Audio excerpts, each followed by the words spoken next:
नमस्कार, म रवि लामिछाने चितवन 2 बाट दोस्रो पटक प्रतिनिधि सभामा निर्वाचित भएको आज 100 दिन भयो।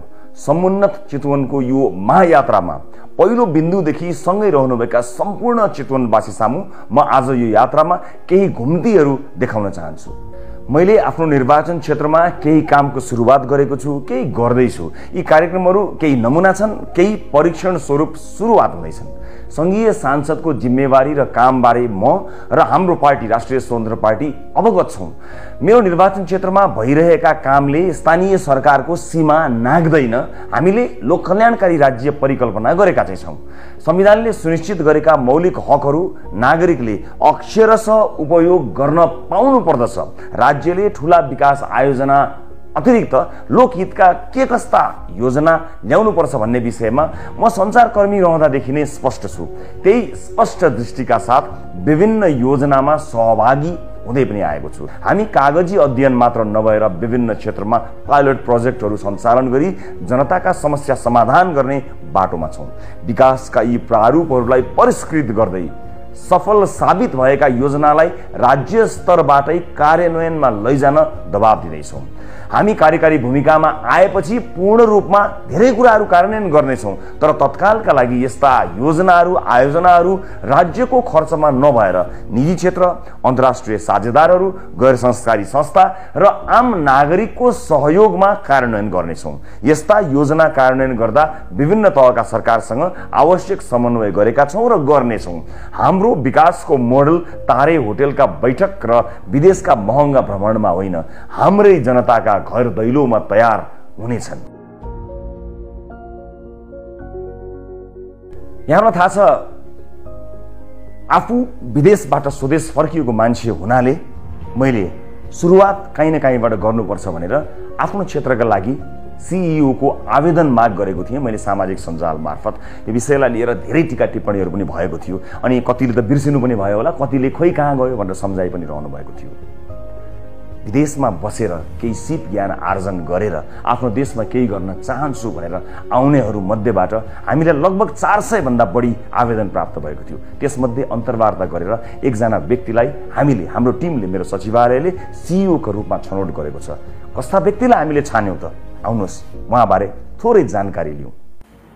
नमस्कार, म हेमन्त बराल, सूचना प्रविधि तथा डाटा सेन्टर कन्सल्टेन्ट अनि लेखक।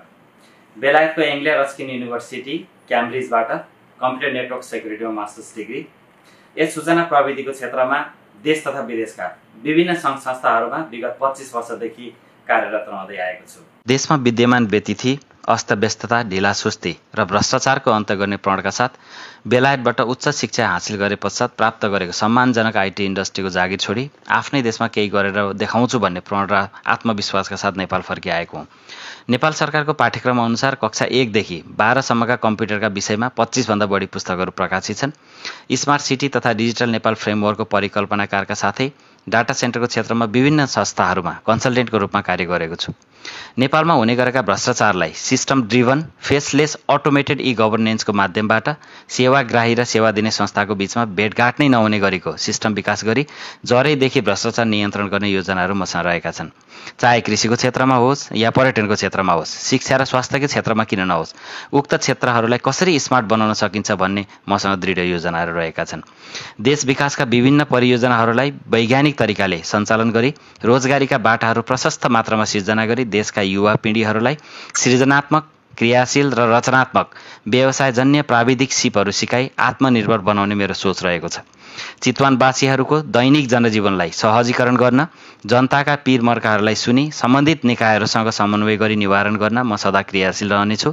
मेरो बारेमा विस्तृत जानकारी मेरो पर्सनल वेबसाइट hemantabaral.com.np मार्फत प्राप्त गर्न सक्नुहुनेछ।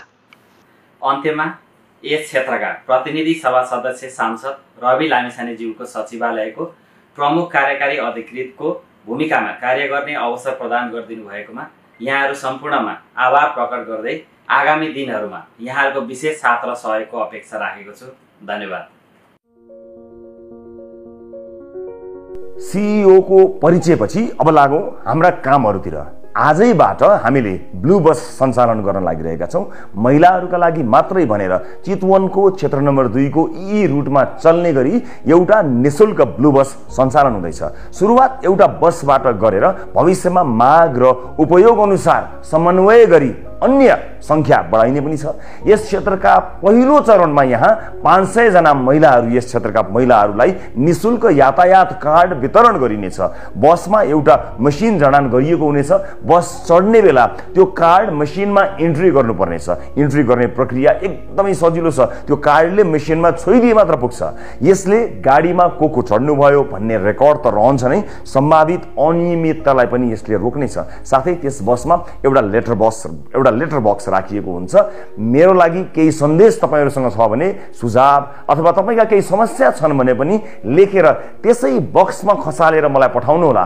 बस सञ्चालन संघीय सांसदको काम हुँदै होइन, क्षेत्राधिकार पनि होइन, मलाई थाहा छ। तर एउटा निर्वाचित नीति निर्माताले, जनप्रतिनिधिले सार्वजनिक यातायात कस्तो हुनुपर्छ भन्ने सपना देख्नुपर्छ। अझ सार्वजनिक सवारीमा महिलाहरूको सुरक्षा र प्राथमिकता कस्तो हुनुपर्छ भनेर देख्नुपर्छ र देखाउनुपर्छ। म आफूले पनि भोगेकोले होला यो विषय मेरो मनमा अत्यन्त नजिक छ। विदेशमा रहेका नेपालीहरू आफ्नो देश फर्कन कति व्यग्र हुन्छन् भन्ने कुरा मलाई राम्रोसँग थाहा छ। मनको अन्तर कुनामा गडेको यही खिल उक्काउन मैले केही प्रयास थालेको छु। विदेशमा रहेका नेपालीहरूलाई स्वदेशमै अवसर खोज्ने प्रेरणा मिलोस् भनी 100 जनाका लागि रोजगारीका अवसर खोजेर निवेदन आह्वान गर्दैछौँ।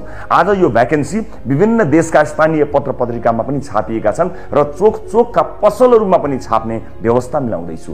यदि सार्वजनिक गरिएका यी भ्याकेन्सीहरूमा दिइएको योग्यता पुग्छ र निर्धारित सेवा सुविधामा तपाईँ नेपाल फर्कन चाहनुहुन्छ भने दिइएको इमेलमा आफ्नो सम्पूर्ण विवरण पठाउन सक्नुहुनेछ। यी भ्याकेन्सी नेपालका निजी क्षेत्रमै खुलेका हुन्। नेपालमै रहेका दाजुभाइ दिदीबहिनीहरूबाट पनि यो पदपूर्ति गर्न सकिन्थ्यो होला। तर हामीले विदेश गएर केही सिप र विज्ञता हासिल गरेका नेपालीहरूलाई स्वदेश फर्काउन प्रोत्साहन गर्ने माध्यमको रूपमा यसलाई सदुपयोग गर्न खोजेका मात्रै हौँ। 40,000 देखि 1.5 लाख प्रति महिना तलब सहितका जागिरहरू तपाईका लागि खोजिदिएका छौँ। रोजगारदाताको शर्तमा तपाईँ सहमत भए हामी समन्वय गरिदिनेछौँ। आउनुहोस् नेपालमै केही गरौँ। जनप्रतिनिधि जवाफदेही हुनै पर्छ भन्ने मान्यता म सञ्चारकर्मी हुँदा पनि थियो र अहिले पनि कायमै छ। त्यसैले हरेक 4 महिनामा सार्वजनिक सुनवाई गर्नेछु। भदौ 10 गते प्रथम सार्वजनिक सुनवाई हुनेछ। चितवनमा सूचना प्रविधि विकासको अवस्था र सुधार गर्नुपर्ने विषयमा पनि चर्चा हुनेछ। हरेक 4 महिनामा चितवन क्षेत्र नम्बर 2 का विभिन्न ठाउँमा सार्वजनिक चासोका विषयमा यस्ता सार्वजनिक सुनवाई गरिनेछन्। ती कार्यक्रममा विभिन्न सरकारवाला निकायलाई समेत बोलाई जनताका समस्या समाधान गर्न पहल गरिनेछ। उक्त सार्वजनिक सुनवाईमा म आफ्नो कामको हिसाब जनतालाई बुझाउनेछु र सरकारवालाहरूसँग हिसाब जनताका लागि माग्ने पनि छु।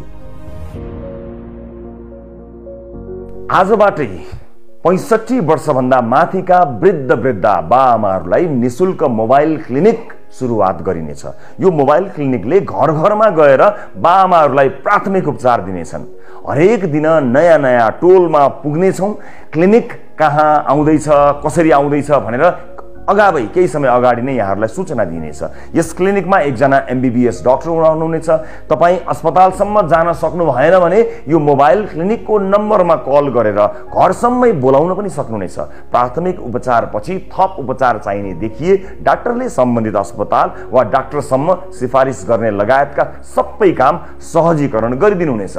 फेरि पनि भन्छु, यो एउटा सांसदको काम होइन, तर चुनाव ताका घर घरमा जाँदा आशीर्वाद दिनुहुने बाआमालाई एउटा छोरोको नाताले हेरचाह गर्नु मेरो कर्तव्य हो। चुनावमा भोट माग्दा मैले शिक्षालाई जोड दिएको कुरा यहाँहरूलाई थाहा छैन। हाम्रो शिक्षा प्रणाली युग सुहाउँदो छैन, प्रतिस्पर्धी छैन। एउटा नीति निर्माताका रूपमा म कस्तो सार्वजनिक शिक्षाको सपना देख्दछु त्यसको एउटा सानो नमुना देखाउन मात्र चाहन्छु। चितवन क्षेत्र नम्बर 2 अन्तर्गत पर्ने श्री रामनगर माध्यमिक विद्यालय र श्री चतुर्मुखी माध्यमिक विद्यालयका कक्षा 11 र 12 लाई पहिलो चरणमा नमुना बनाइएको छ। क्रमशः 10-9 गर्दै सबै कक्षालाई नमुना बनाउँदै लैजाने हाम्रो योजना छ। बिस्तारै अर्को एक विद्यालयलाई पनि नमुना बनाउने लक्ष्य लिएका छौँ। चितवनका विद्यार्थीले काठमाडौँको बुढानीलकण्ठ र पोखराको गण्डकी बोर्डिङ स्कुलका विद्यार्थीहरूसँग प्रतिस्पर्धा गर्न सक्ने बनाउने लक्ष्य लिएका छौँ। राजनीतिमा नलागेको बेला पनि हरेक नेपाली नागरिकको स्वास्थ्य उपचार सुनिश्चित हुनुपर्छ भन्ने मान्यता राख्ने थुप्रै मान्छेहरू मध्येको एक हो म। सञ्चारकर्मी हुँदा पनि हामीले कालीकोटको राजकोट अस्पताल निर्माण सम्पन्न गरेका थियौँ। कोभिड-19 का बेला अक्सिजनको जोह गर्न दिनरात खटेका थियौँ। पैसाको अभावले कुनै पनि नागरिक आधारभूत स्वास्थ्य सेवाबाट वञ्चित हुन नपरोस् भनेर स्वस्थ चितवन अभियान सुरु गर्दैछु, जस अन्तर्गत पैसा हुनेहरूले तिर्ने, नहुनेको जिम्मा हाम्रो। कति सफल हुन्छु थाहा छैन, तर सुरुवात चाहिँ चितवनबाट गर्न चाहन्छु, आफ्नै निर्वाचन क्षेत्रबाट गर्न चाहन्छु। यो अत्यन्त कठिन र अपजसी काम हो थाहा छ, तर हुन्छ र सकिन्छ भन्ने विश्वास लिएर सुरुवात गर्दैछु। त्यसका लागि प्रथम चरणमा क्षेत्र नम्बर 2 का विपन्न नागरिकलाई स्वास्थ्य बिमामा अनुबन्धित गर्ने योजना अगाडि सारेको छु। कसैले पनि पैसाको अभावमा ज्यान गुमाउन नपरोस् भन्ने उद्देश्यले विपन्न परिवारका लागि 5 लाख रुपियाँ बराबरको स्वास्थ्य बिमा कार्यक्रमलाई लिएर आएको छु। त्यसका लागि सुरुवाती चरणमा 100 जना छनौट गरिसकेका छौँ। यस योजनाको नाम स्वस्थ चितवन राखिएको छ। खानेपानीको व्यवस्थापनपछि मैले सबैभन्दा महत्त्व दिन चाहेको यो योजना चितवनवासीका लागि फलदायी हुनेछ भन्ने मैले आशा लिएको छु। हुनेले तिर्ने र नहुनेले पनि स्वास्थ्य उपचारमा पहुँच पुर्याउने यो योजनाका बारेमा थप जानकारी म दिँदै जानेछु। अहिले यो सुरुवात मात्रै हो।